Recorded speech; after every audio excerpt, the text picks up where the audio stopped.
नमस्कार, मी सचिन गव्हाणे आपलं स्वागत करतो न्यूज टॉप 9 या बुलेटिनमध्ये। बुलेटिनची सुरुवात करूया एका ब्रेकिंग बातमीनं। हिम्मत करून दुसऱ्या मतदारसंघातून लढून दाखवावं, श्रीकांत शिंदेंनी आदित्य ठाकरेंना हे आव्हान दिलंय। फक्त सणावार आले की आदित्य ठाकरे दिसतात असं श्रीकांत शिंदे यांनी म्हटलंय। लोकसभेत जनतेनं त्यांना त्यांची जागा दाखवली असं देखील श्रीकांत शिंदे यांनी म्हटलंय। दरम्यान आदित्य ठाकरेंच्या वरळी मतदारसंघात श्रीकांत शिंदेंनी आज बैठक घेत मोर्चेबांधणी केली आहे।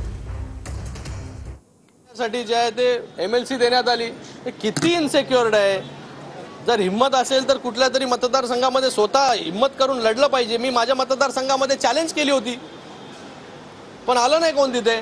मला येऊन चॅलेंज करत होते, पण मला वाटतं तुम्ही जे काय केलंय या वरळी विधानसभेमध्ये याचं उत्तर जे आहे तुम्हाला लोक विधानसभेमध्ये नक्की देतील। बघा, या मतदारसंघामध्ये तसं पाहायला गेलं की एकच आमदार नाहीये, तीन आमदार आहेत। 3 आमदार, 1 खासदार, अगोदरचे माजी मंत्री, महापौर, सगळं। तरी देखील लोकांनी त्यांच्या विरोधात जाऊन आम्हाला मतदान दिलं।